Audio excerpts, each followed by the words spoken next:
Paz. Glória a Deus, é bênção estar de volta. A gente estava em Bauru domingo passado, foi bênção lá. Deus falou muito comigo. Eu creio que Deus falou com cada um de nós. Amém. E a gente volta revigorado, não é? De poder receber daqueles homens de Deus, qual tem sido boca profética para essa nação e para o mundo, não é verdade? Então foi bênção, a gente louva a Deus por tudo aquilo que Ele tem feito por nós. Amém. Essa noite eu quero compartilhar com os irmãos, ministrar com os irmãos a respeito de atitudes que nos seguram e atitudes que nos libertam do deserto.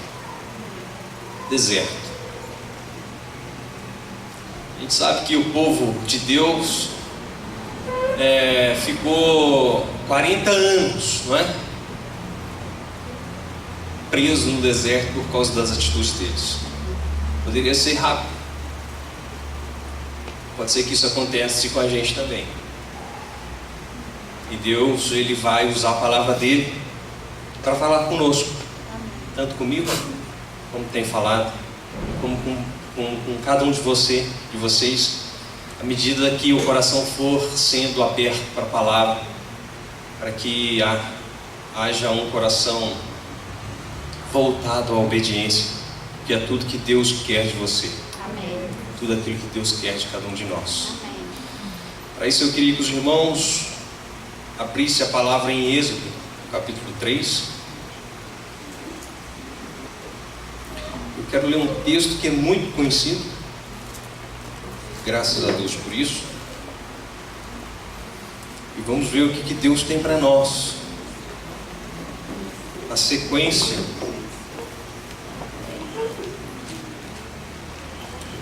Êxodo, capítulo 3. Amém? Amém.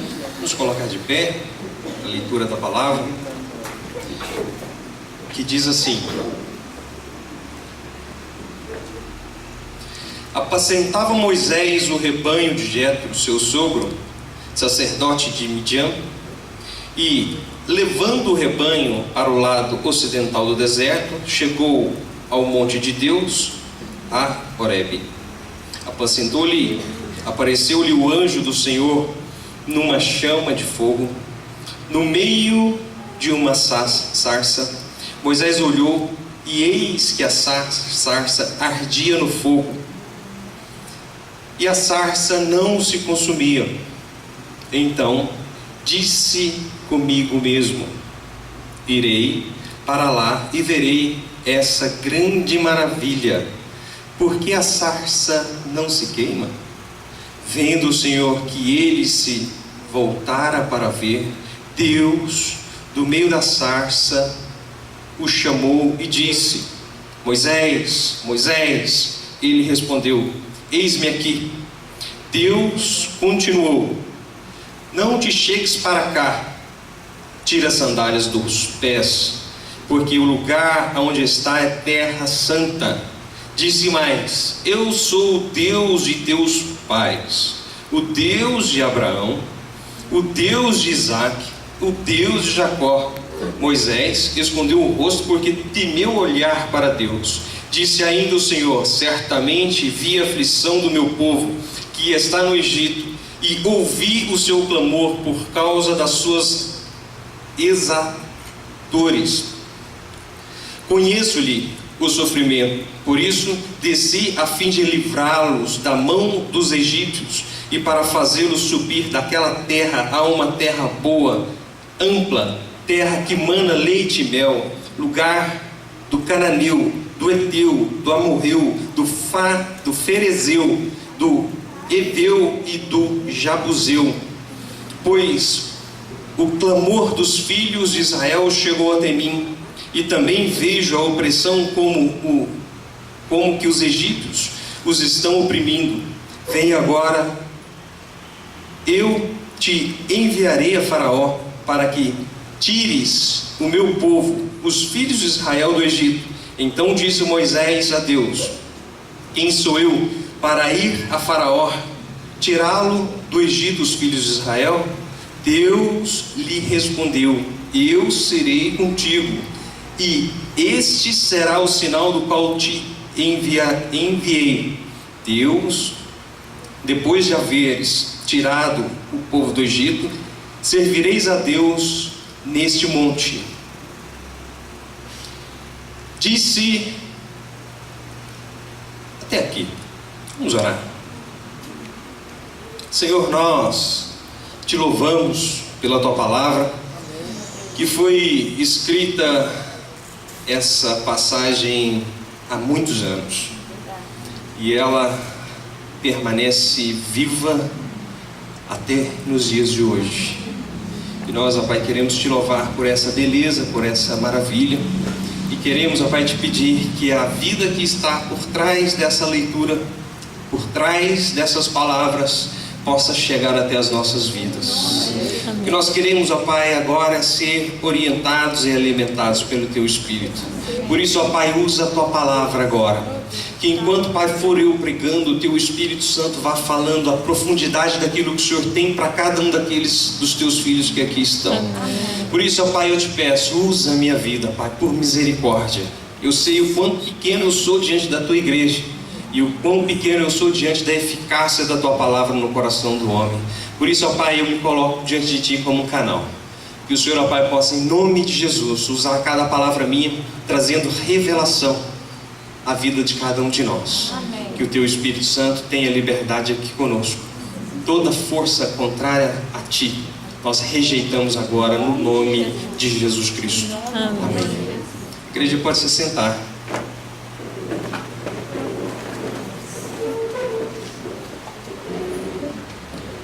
Moisés foi escolhido ali, naquele momento, por Deus, comissionado por Deus, para conduzir o povo de Deus à liberdade.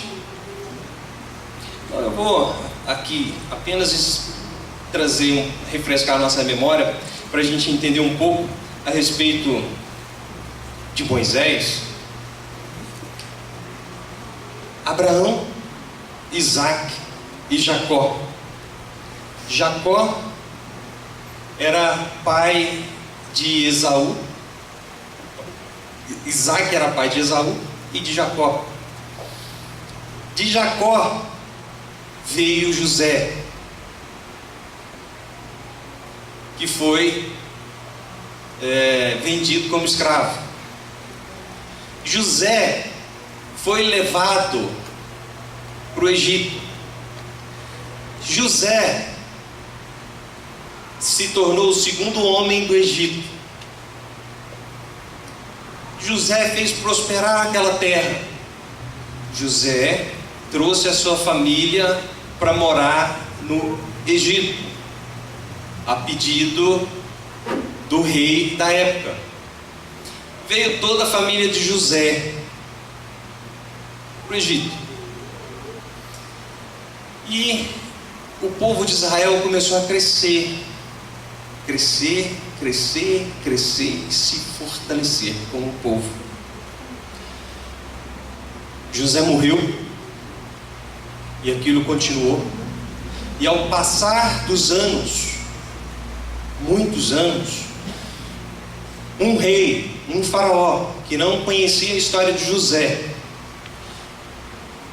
começou a perceber que o povo de Israel era um povo que crescia demasiadamente, e temeu o povo de Israel, e falou para as parteiras o seguinte: daqui por diante, todo filho homem é para vocês matarem, e as mulheres deixam que cresçam. Mas as parteiras não obedeceram a essa ordem.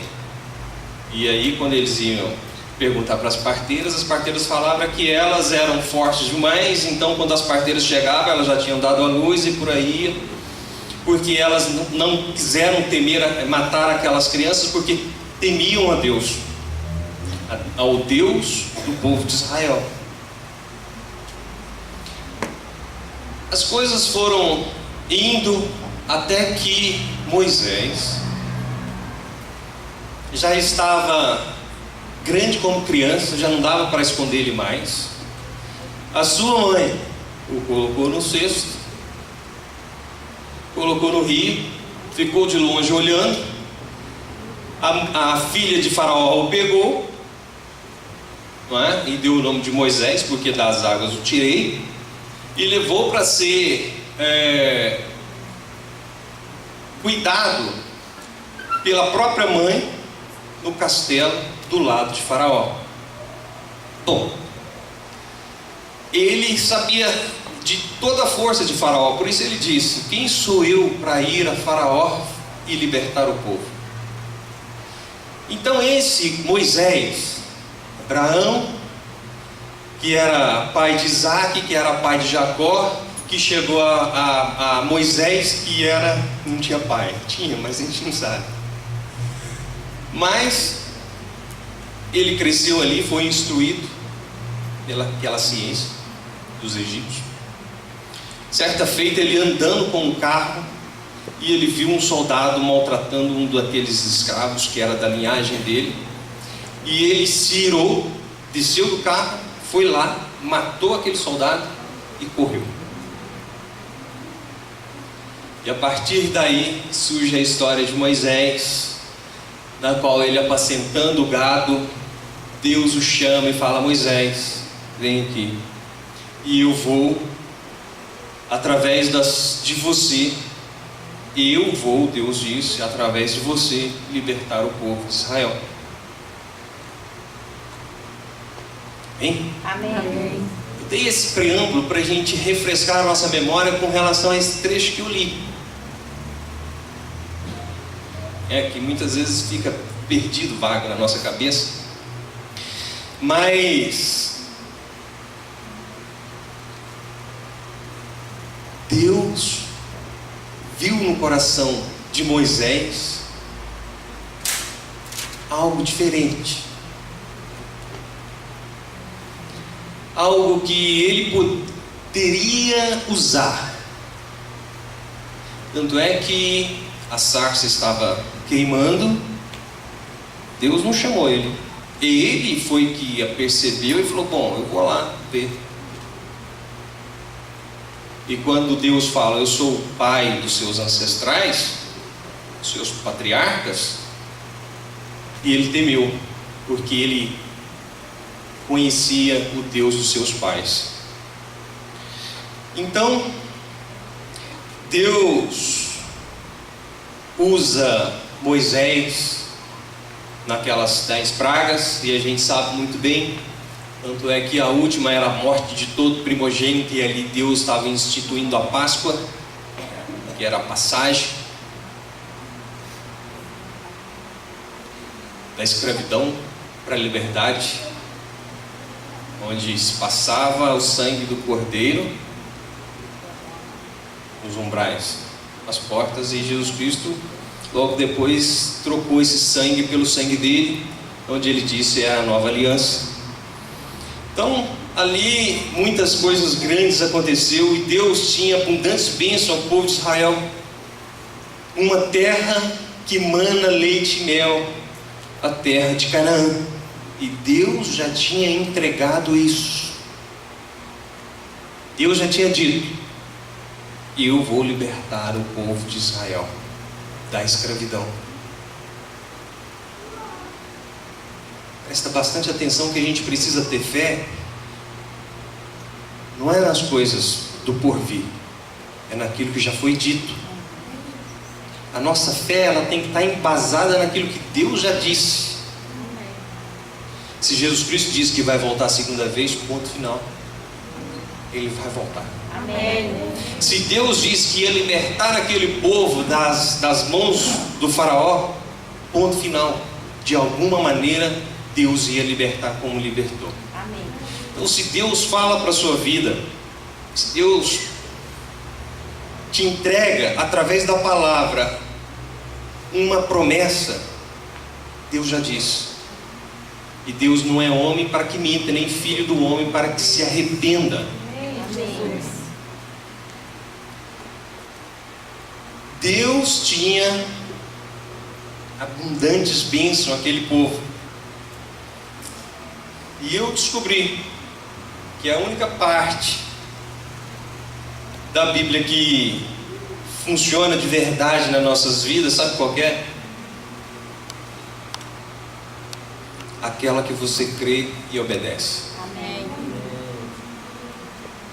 Aquela que você crê e obedece.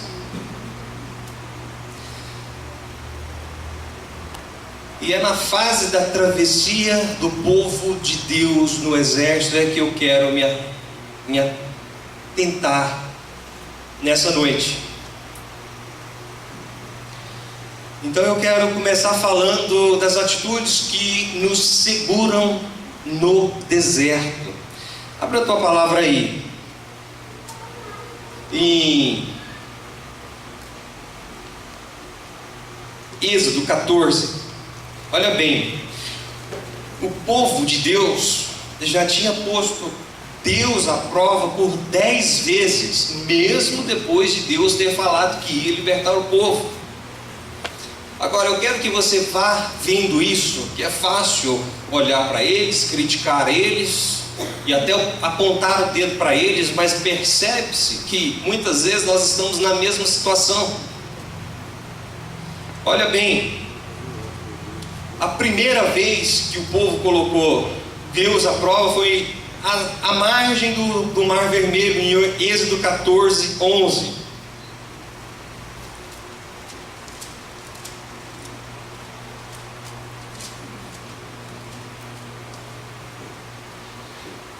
Disseram a Moisés: será por não haver sepulcro no Egito que nos tiraste de lá para que morramos nesse deserto? Por que nos tratastes assim, fazendo-nos sair do Egito? 12. Não é isto que te dissemos no Egito: deixe-nos para que servimos os egípcios? Pois melhor nos fora servir aos egípcios do que morramos no deserto. A outra foi em Mara, que é uma parte do deserto, já depois da travessia, em Êxodo 15, 24. Mara, porque lá as águas eram amargas. Êxodo 15, 24.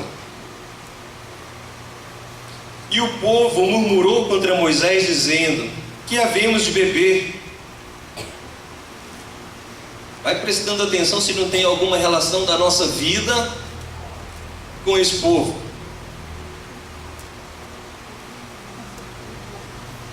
Às vezes você olha para a panela e fala: linguiça, carne de panela de novo. Você esquece que Deus é quem está te sustentando. Amém.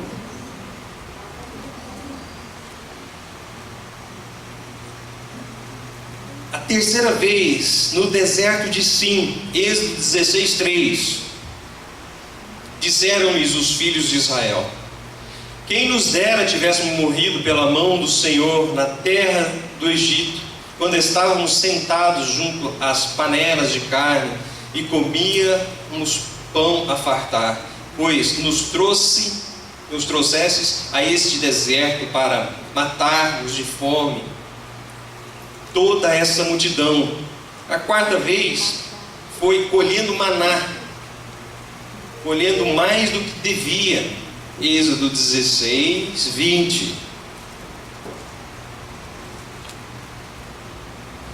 Eles, porém, não deram ouvidos a Moisés, e alguns deixaram do maná para a manhã seguinte, porém deu bichos e cheirava mal, e Moisés se indignou contra eles. Eles, porém, não deram ouvidos a Moisés, e alguns deixaram do maná para a manhã seguinte.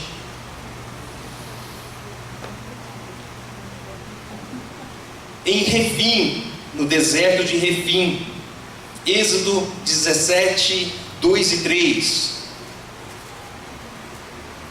Contendeu, pois, o povo com Moisés e disse: dá-nos água para beber. Respondeu-lhe Moisés: Por que contentes comigo? Por que tentais ao Senhor? Tendo aí o povo sede de água, murmurou contra Moisés e disse: por que nos fizeste subir do Egito para nos matar de sede, a nós e a nossos filhos e ao nosso rebanho?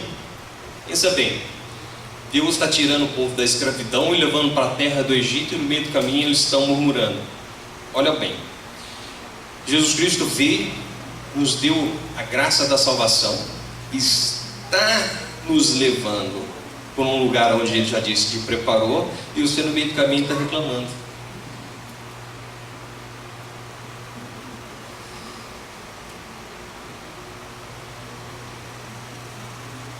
No Monte Sinai,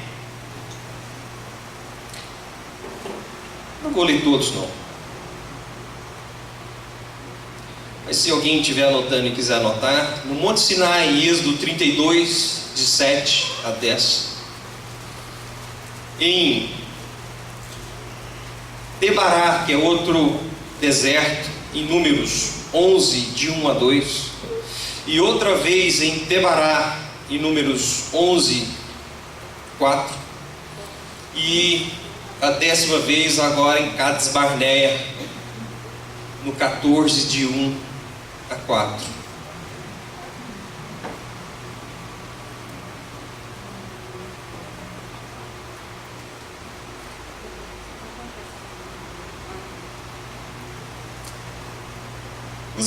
Os israelitas passaram 40 anos no deserto, sendo que a jornada levaria apenas 11 dias, mais ou menos.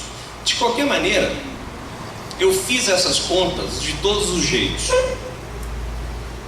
A distância era de 425 quilômetros. Então, se eles fossem em uma marcha normal de 8 a 10 quilômetros, isso seria em torno de 5 dias.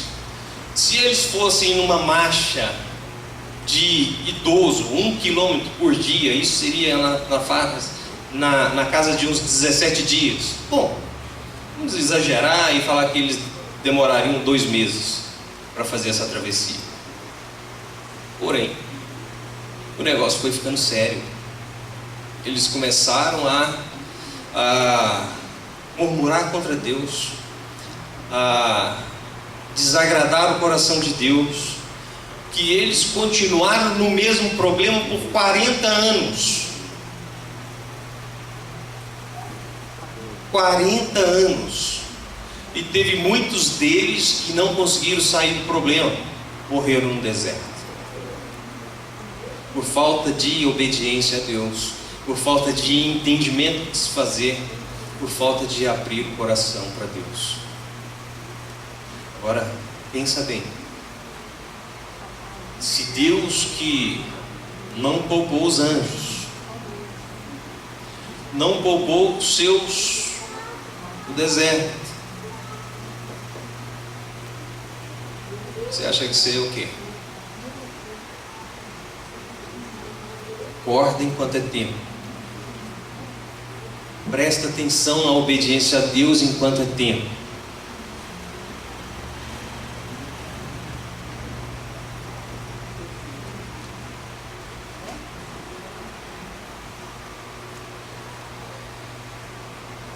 Aí você pode se perguntar assim: bom, mas o que será que eu possa estar fazendo que pode estar me segurando nesse deserto? Pergunta boa, né? Tem gente que não quer fazer esse tipo de pergunta, que não quer resposta, né? Mas é melhor você ter resposta, é melhor você cortar na carne, é melhor você fazer como Jesus Cristo falou: se a tua mão te faz tropeçar, larga. Se o teu olho deixa, o que é que está fazendo você te segurar aí como âncora, larga, porque o meu juízo vai ser o justo juízo. Não tenha dúvida disso. E eu assinalei aqui algumas questões que nos seguram no deserto, e uma delas é não reconhecer os seus próprios erros. Está sempre jogando a culpa em alguém. Deu um problema, mas é porque fulano Na hora que alguém chega para mim falando é porque fulano, meu coração já fecha, eu vou confessar. Mas eu continuo orando.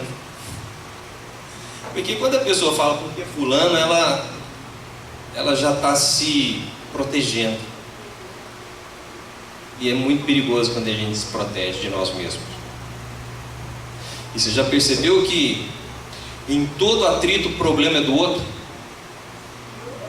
É duas pessoas brigando, você vai lá, põe uma no quarto e pergunta, ela vai falar que o problema é do outro, põe o outro no quarto, ela que o problema é do outro. Então como é que faz?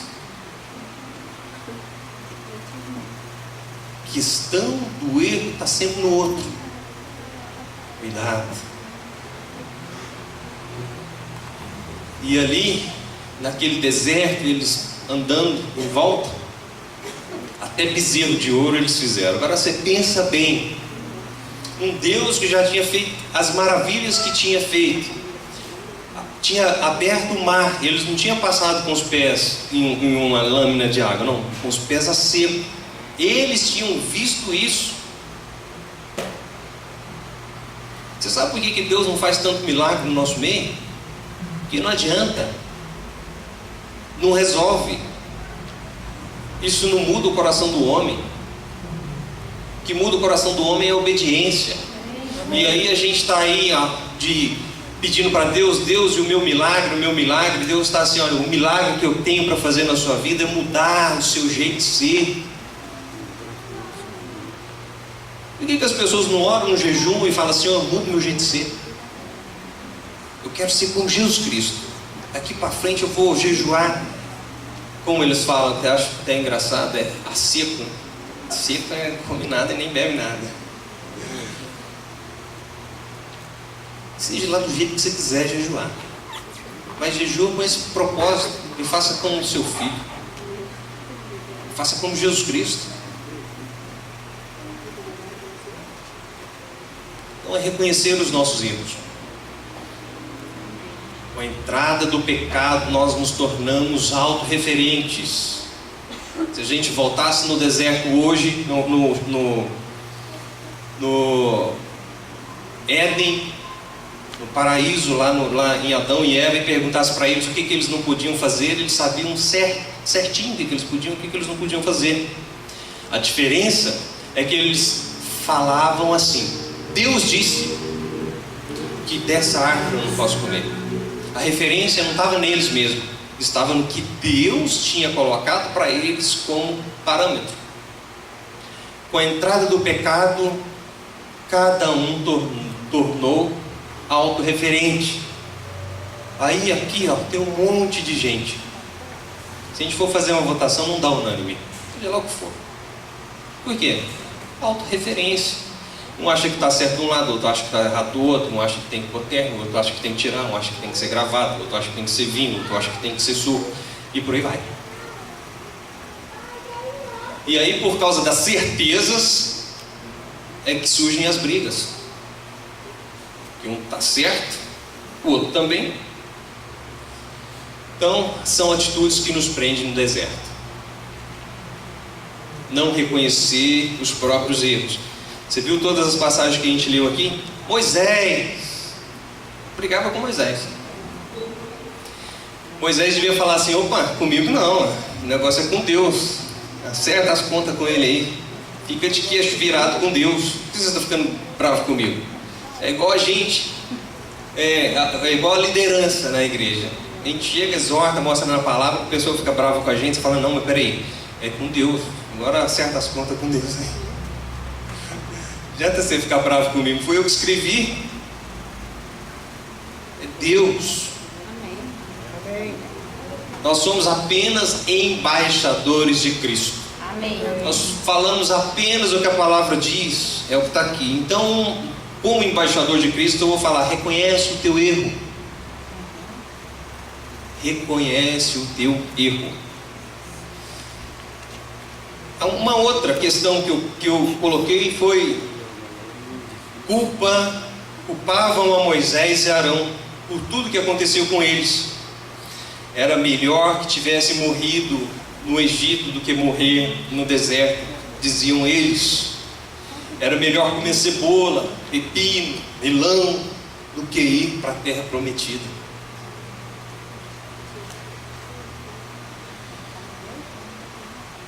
eles rebelaram contra o propósito de Deus.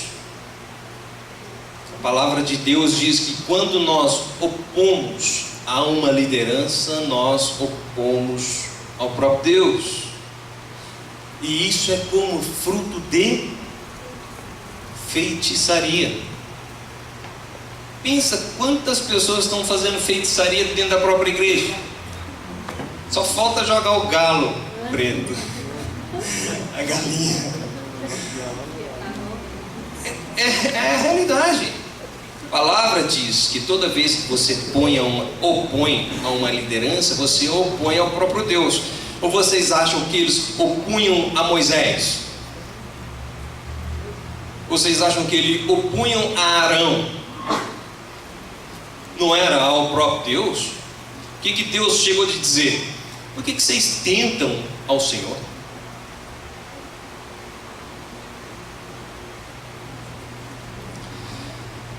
Ali foi instituídas várias leis e pesadas, como de Deuteronômio 21:21. Se vocês não quiserem abrir, eu vou ler aqui.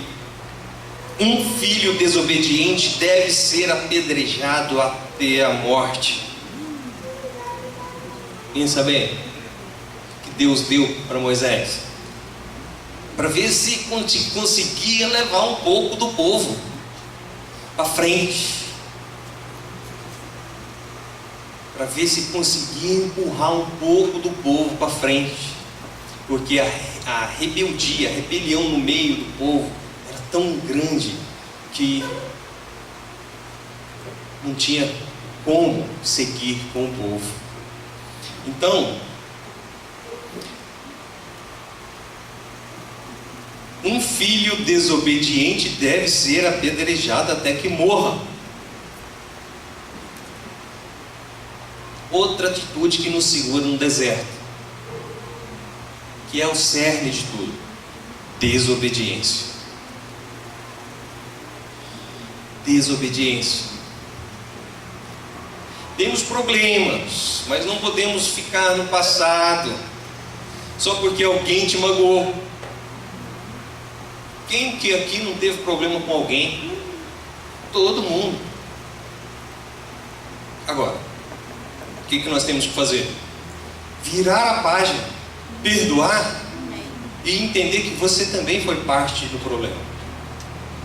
E pedir a Deus perdão. Porque se você tivesse usado de maneiras diferentes, pode ser que os atritos não tivessem acontecido, apesar de você ter razão.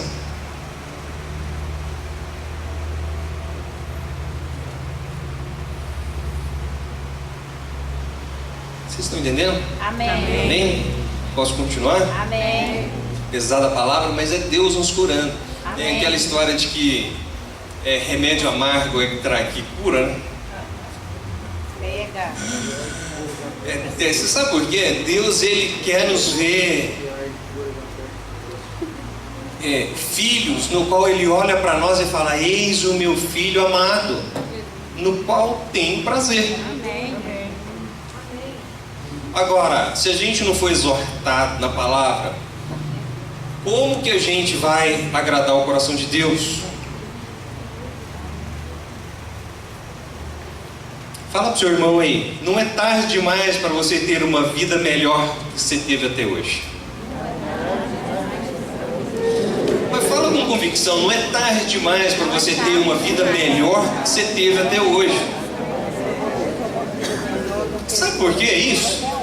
Porque Deus tem sempre mais e melhor para nós. O que Deus fala? Olha, se me deres ouvido, comereis o melhor dessa terra. Amém. Se, condicional, me deres ouvido, comereis o melhor dessa terra. Amém. Aí você fala: bom, por que eu não estou comendo o melhor dessa terra? Não, um ponto está aí. Pode ser não. Você não está dando ouvido a Deus em partes ou em tudo ou em alguma coisa. Então ora, jejuma, até Deus te levar o que você precisa fazer. Não é para Deus mudar a situação, para Deus te mostrar o que você precisa fazer. E aí, quando a gente fica chateado com alguém, a gente fica rabugento, né, com todo mundo. Todo mundo que chega perto, toma um pouco. E a palavra diz que isso é atitude insana, demoníaca, carnal.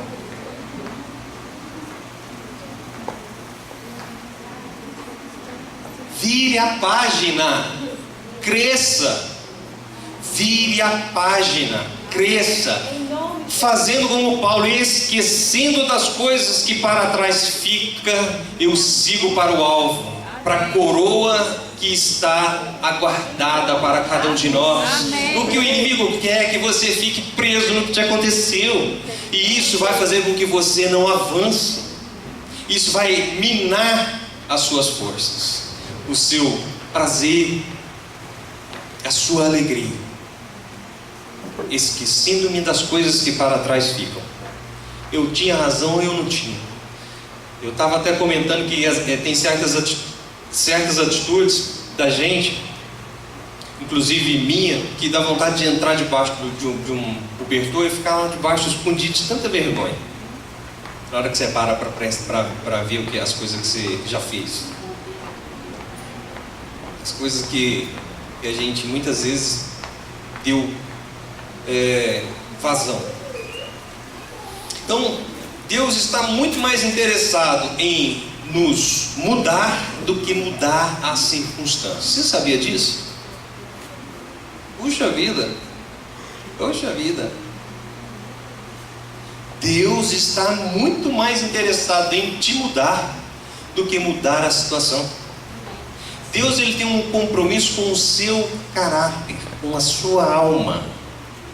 Não é com aquilo que a gente entende que é o melhor para nós. Você sabe por quê? Nós estamos passando por um período no qual a gente vai receber uma coroa e morar num lugar eternamente, no qual Deus está preparando para cada um de nós. Amém. Então Deus, a visão de Deus quando Ele olha para nós é nos direcionar para esse lugar. Não é para o carro que você quer, a casa que você quer, o bife que você quer, a camisa que você quer, o sapato que você quer. Pensa bem o tanto que a gente é pequeno e mesquinho. E Deus está olhando lá na frente, pensando assim: meu Deus do céu, aquele ali só tem uma semana de vida, o que eu vou fazer? E aí um para ajudar e a outro para orientar, e ele está preocupado com o sapato dele. E o outro está preocupado com... Meu Deus do céu.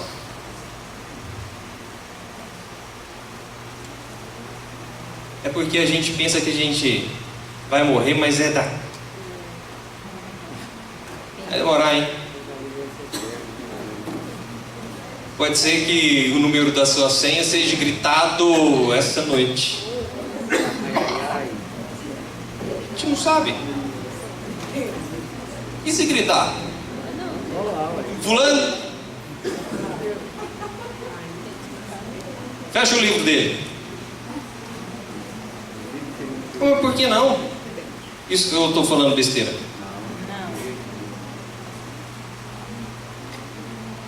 Por que não? Olha, a palavra diz que as pessoas acham que Deus é demorado. Eu estou falando com as minhas palavras para a gente entender. Mas você sabe por que Ele é? Porque Ele não quer que ninguém se perca. Aleluia. Por isso a longanimidade de Deus. Porque Ele não quer que ninguém se perca. Ele está olhando para o João: ô João, que o negócio está aqui, está rindo. E fechou, acabou. Aí é só de frente dele. E a palavra, como a gente já viu aqui, você vai chegar diante dele e vai prestar contas no que você fez aí, na sua obediência ou não. Deus, ele quer a perfeição de alguém. O que Deus quer de nós? Obediência. Amém. E aí ele fala: olha, são os gentios que preocupam com essas coisas que a gente fica preocupando. Ele fala. Jesus Cristo diz: Ele fala: essas coisas, busca o reino e a justiça, essas coisas eu vou te acrescentar por acréscimo. Amém. E toda vez que a gente pensa diferente disso, a gente tem as mesmas atitudes desse povo no deserto.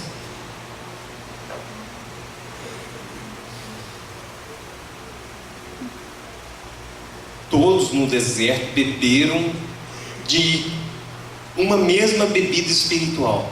Todos tiveram a mesma experiência de passar pelo mar, da água, da codorniz, do maná, da nuvem, tudo. Por que uns reclamavam e outros não? A igreja é assim. Sabe por quê? Uns são reativos e outros são proativos. Uns falam assim: mas por quê? O outro fala assim: aonde que eu me encaixo nisso aí? Foi o que aconteceu com Josué e Caleb. Mandou lá um monte, eles voltaram reativos. Não dá, vamos voltar para o deserto. A gente chega lá e fala para o faraó que a gente arrependeu e volta.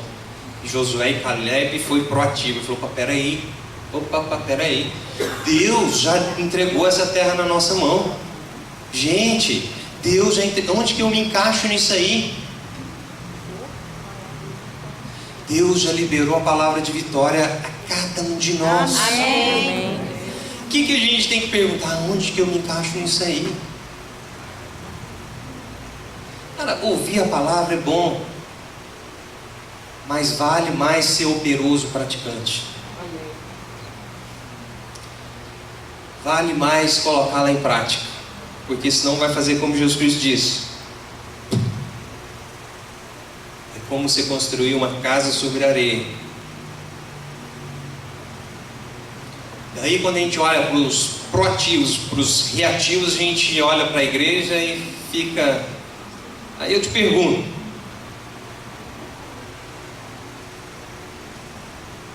que time que você está?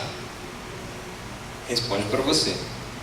Ah, mas você vai dar uma resposta: Deus sabe exatamente que time você está. Se você está no time errado, anda rápido, muda de time, muda de lado, seja proativo. Não vem querer esconder atrás dos meus pais, vou enterrar meus pais, vou despedir dos meus pais. Deus sabe a intenção completa do seu coração. Não vem falando: eu tenho que estudar. Bom, eu estou falando que você não tem que estudar. Jesus Cristo falou porque ele não tinha que enterrar o pai.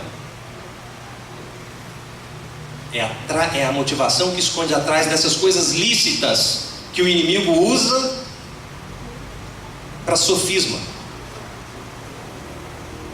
para enganar.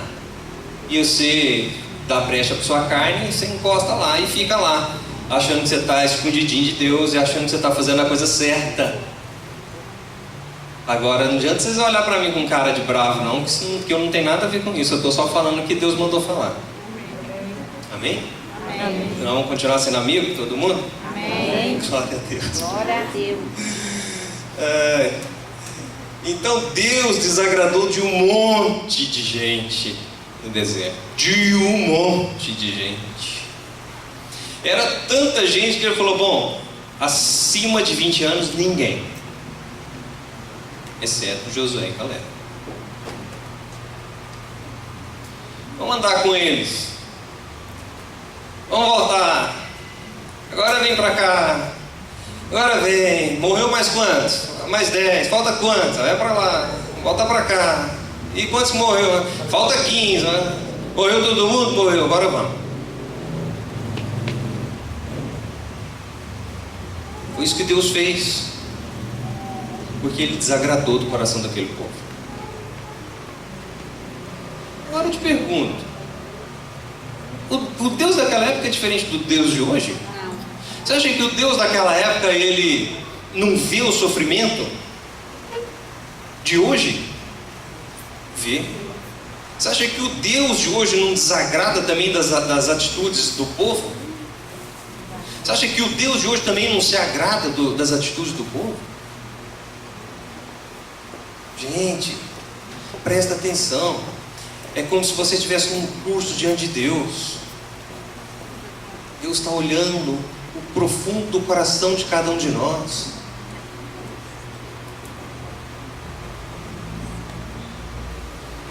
Bom, deixa eu passar para frente aqui, que chega de falar de deserto. Agora vamos falar de como sair desse deserto. Amém.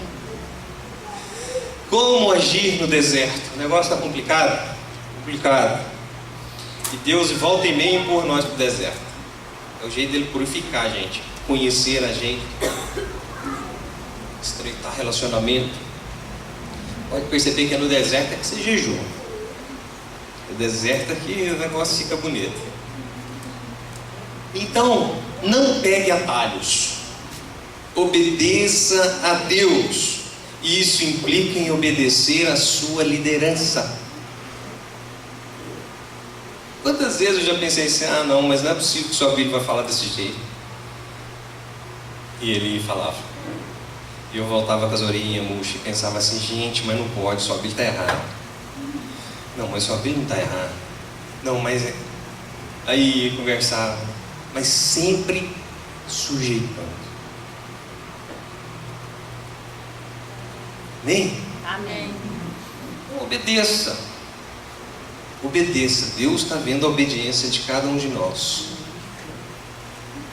Não busque orientação à luz de você mesmo. Aliás, corra da orientação sua mesmo. Na hora que você tiver nossa, eu vou fazer isso, procura a sua liderança e coloque, ele vai falar, não, é isso mesmo. Aí você vai tranquilo. Ele fala, não, peraí, você está indo para o lugar errado. Não vai fazendo as coisas da sua cabeça. Vai dar muita coisa errada. Deserto é um lugar de direção de Deus. Êxodo 13, 21 e 22, eu vou ler se vocês não quiserem abrir. O Senhor ia adiante deles durante o dia numa coluna de nuvem para os guiar pelo caminho, durante a noite numa coluna de fogo para os alumiar, a fim de que caminhassem de dia e de noite.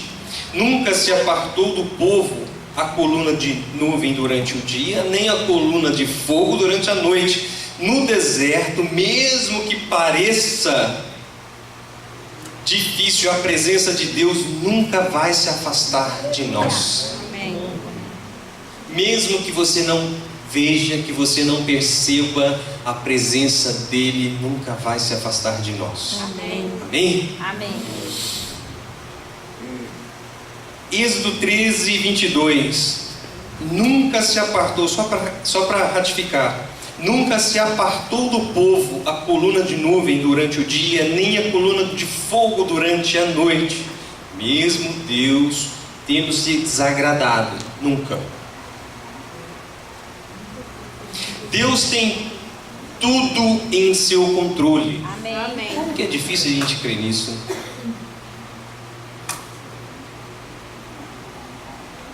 No fim, lá no fundinho tem um plano B. É difícil de descer do barco e andar sobre as águas. E andar sobre a orientação plena de Deus. Quando Pedro começa a afundar, o que Jesus Cristo fala? Falta fé em quê? O que Jesus Cristo já tinha falado, vem.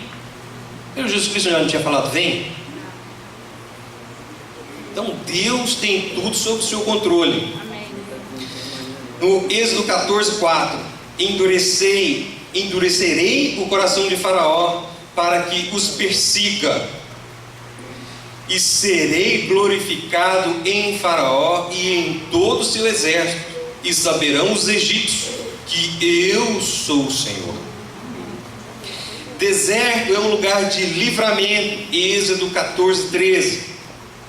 E o 14: Moisés, porém, respondeu ao povo: não temais, aquietai-vos e vede o livramento do Senhor que hoje vos fará, porque os egípcios que hoje vedes, nunca mais os tornareis a ver.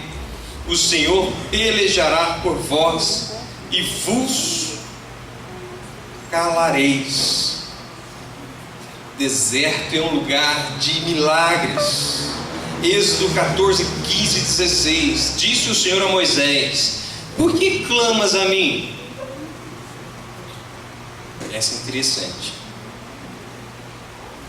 Deus já tinha falado: olha, para você passar aí. E ele estava lá, orando. E Deus falou: mas peraí, eu estou te entendendo. Por que você está clamando para mim? O negócio é para frente. A palavra já foi dada, já foi liberada. Por que clamas a mim? Diga ao povo, diz aos filhos de Israel que marchem. E tu levanta a tua vara, estende a mão sobre o mar e divide-o, para que os filhos de Israel passem pelo meio do mar em seco. Deserto é um lugar de vitória. Emperrou-lhes as rodas do carro e fê-los andar dificultosamente.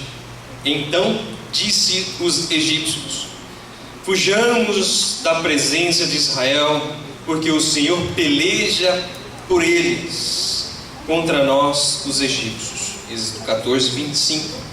E agora eu quero concluir com Deuteronômio 28, de 1 a 2.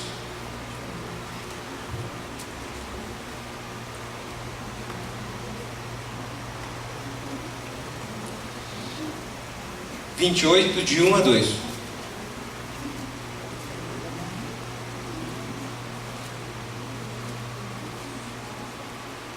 Bem? Se atentamente ouvirdes a voz do Senhor, teu Deus, tendo cuidado de guardar todos os teus mandamentos que hoje te ordeno,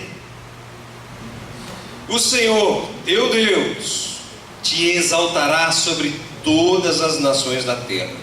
Se ouvirdes a voz do Senhor, teu Deus, virão sobre ti e te alcançarão. Se ouvirdes a voz do Senhor teu Deus, virão sobre ti e te alcançarão todas estas... quê? Bênçãos.